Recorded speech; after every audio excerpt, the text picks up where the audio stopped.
The saga continues. The Terror Within 2 is a 1991 sci-fi horror film from director Andrew Stevens. The movie opens with a text crawl to explain the backstory. After the world laid down their nuclear arms, the population was devastated by biological warfare. This created genetic mutations who hunt the few remaining humans. They already explained the first movie better than they did. Our hero David is walking through the wasteland with his dog Butch. Where's Linda? Oh no! In The Terror Within, David, Linda, and Butch were the last survivors of the Mojave base, on their way to the Rocky Mountain lab. It seems David is still on the way there, and he's been in contact with the base the whole time. So this series pivoted from being an Alien ripoff to borrowing from A Boy and His Dog. David's sporting a very fake beard after returning from his audition for Duck Dynasty. David hunts a lizard so he and Butch can have some dinner. Does it taste like chicken? He tries to call the base, but he's not getting the best reception. David Pennington to Rocky Mountain Lab, listening 145.5, over. Crumbly crunchies are the best, look delicious on your vest. Serve them to unwanted guests, stuff the mattress with the rest. Over at the lab, one of their scouts returns after being attacked by a gargoyle. He apologizes and dies. I'm sorry. He must be Canadian. They also lost another member of the team to the plague. So in the first movie, they had natural immunity to the plague, but now they're dying from it again? At the Rocky Mountain base, they have a funeral for the deceased. They then load the bodies into this giant microwave. The survivors then argue about their lack of a vaccine. So they're gonna just ignore the first movie, aren't they? Ernie then admits his crippling addiction to hentai. So what's everybody looking at? I'm sick, all right? So the first movie had George Kennedy to be the superior actor, and in this one, it looks like they got Arlie Ermey to be the boss. At some point, somebody's getting yelled at. Since David hasn't made his way there yet with the vaccine supplies, Von Deming sends out a search party. Just then, 2 survivors are being hunted by a blue filter. David spots this and rushes over to help. The guy fails his reflex save and rolls down the hill. The monster almost gets him, but the girl saves him. "I'm not leaving you!" And then she immediately leaves him. See yourself! I'm not leaving you. Psych! The monster knocks out the girl and kills the guy. David then scares the monster away by using the dog whistle. Take care of Ariel. Promise me. He wakes up the girl, tells her the bad news, and escapes. Vaughn contacts the away team. Ernie isn't doing so well. "Why don't you go over to the Cave of Death and relax?" "Thanks, man, this is great. I hope nothing gets me." Sharon is looking around and finds some supplies, which she then keeps for herself. "Oh man, I bagged somebody's weed." With Ernie dead, the monster attacks Kyle. The monster corners Kyle, and Sharon saves him by dropping a boulder on him. Ah, Wile E. Coyote tactics. Ariel takes David back to her home, which he ransacks for supplies. Oh look, Spam! Spam survived the apocalypse!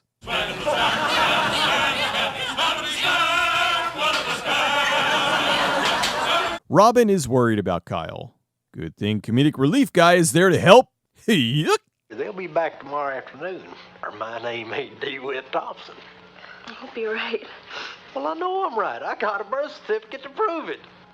Your boyfriend might be dead, but here, have some booze. Ah, you're welcome, Tootie. That night, David tells Ariel about the first movie. The entire crew was wiped out by Lucis. Lucis. Is that what you call them? Wait, what? They aren't calling them gargoyles anymore? He tells her they're headed to the Rocky Mountain base where they'll be safe. The next day, since David picked up a hot blonde, he decides it's time to trim the beard and go back to the sexy stubble default look. David contacts the lab and tells them they're headed back. Kyle and Sharon made it back to the base. They're followed by Lucis? I'm just going to call it Monster. Kyle then shoots it with nothing.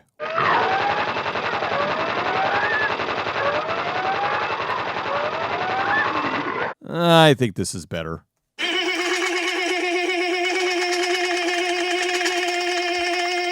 Sharon forgets how ladders work and falls down.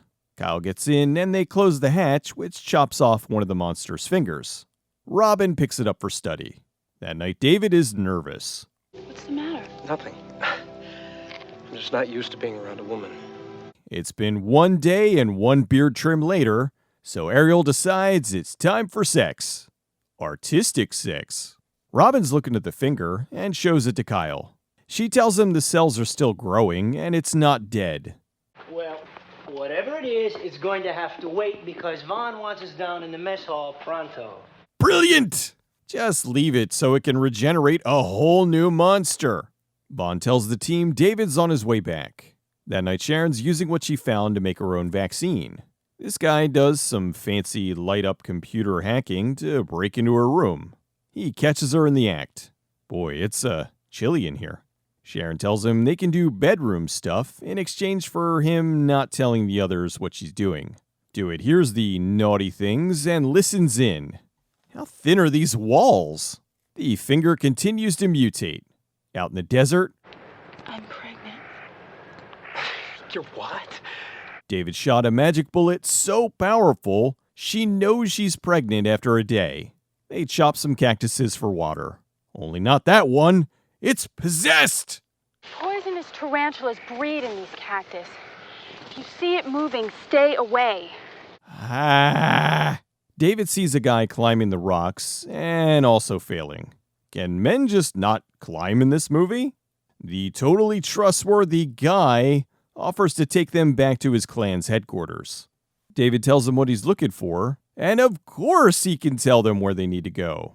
So the camp is going to be what? Murderers, cannibals, crazy cultists. The super protective bubble wrap door. Bo introduces them to their leader, Alaba. I guess Laura Gemser was busy. She tells them she saw them in a vision and are part of the prophecy or something. Vaughn has a tender moment with Kara. Kyle goes to see Robin and she's hungover. Oh no, she's got the virus! Ariel and David have some time alone, so they do the thing. Ebola tells Bo she's gonna separate the trio. She somehow knows that Ariel is pregnant. The next day, Bo gets David to take him to the cactus he needs. He leaves without Butch? I'm calling BS. He would never leave without Butch. While out in the field, the goons kidnap Ariel and kill Butch? Boo! Oh, I'm done with this movie. Oh, all right. They take David out to the field and attack him. He fights them off, and he kicks the one guy into the spider cactus. Realizing what this means, he rushes back to the village. Eldona tells Ariel they're sacrificing her to the Lucis. All right, I called it. Cultists.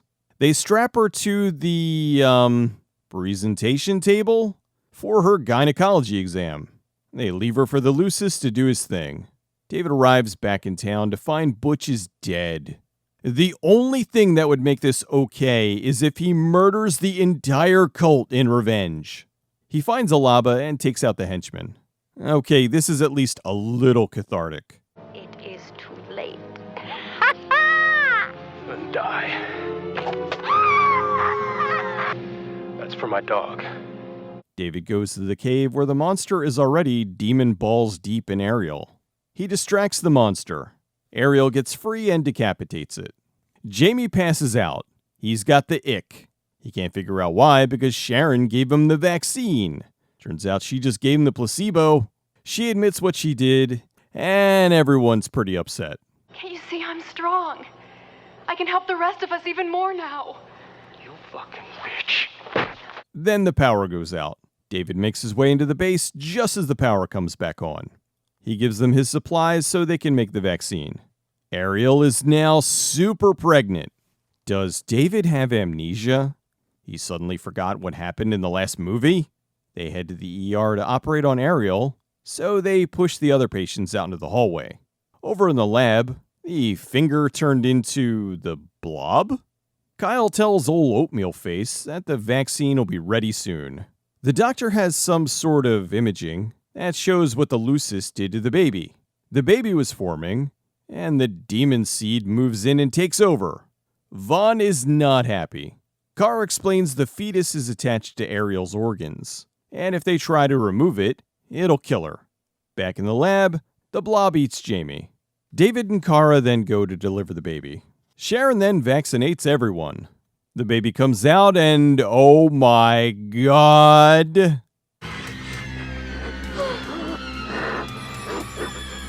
Okay, not really. Instead it's this. Of course, now an alarm goes off. Kara puts the demon baby in the incubator instead of the instant evaporation machine. The team then goes to see what's left of Jamie. 5 minutes later, they arrive in the delivery room, and not surprisingly, the demon baby escaped. Did David just forget the first movie completely? They arm up to hunt the monster. Actually, the monsters. Vaughn runs into the monster.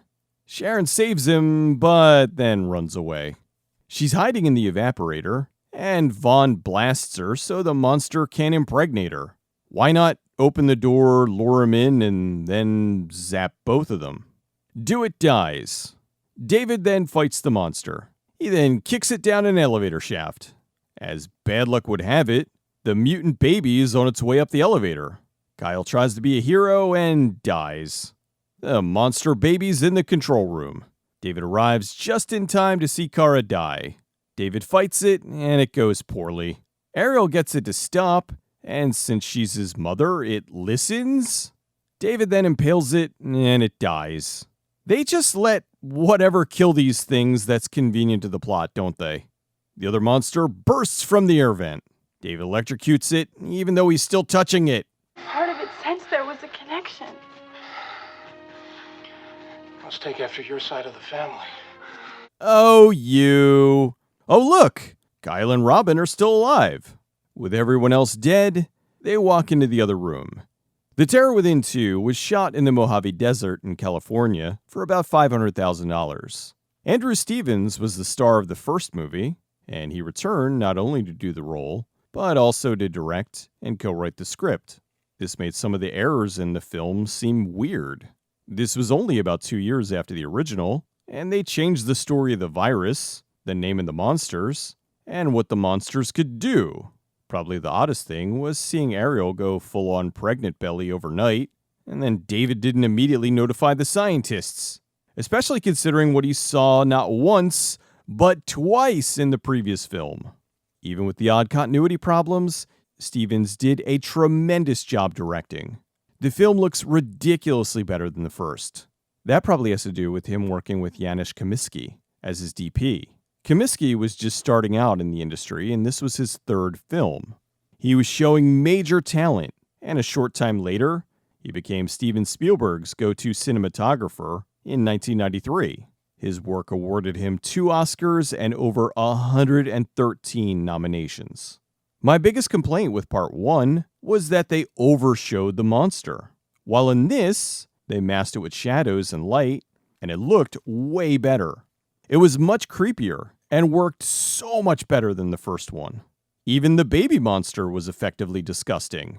They showed that one a little bit too much, but even still, it wasn't overdone like the monster from the first. Not to crap on Ron Schmidt, who was the DP of the original. I think he was just doing what the director told him to do. Schmidt later had more than enough time to prove his talent as DP from over 300 episodes of TV shows, from The Walking Dead to The Shield. In The Terror Within 2, Stevens not only brought his dog Butch back, but brought in his mom, the classic actress Stella Stevens, to play Kara. Arlie Ermey was hired to play Von Deming. In an interview, he said he only did this film because he needed money for a house he was buying. Although it's not like he didn't do B-movies before.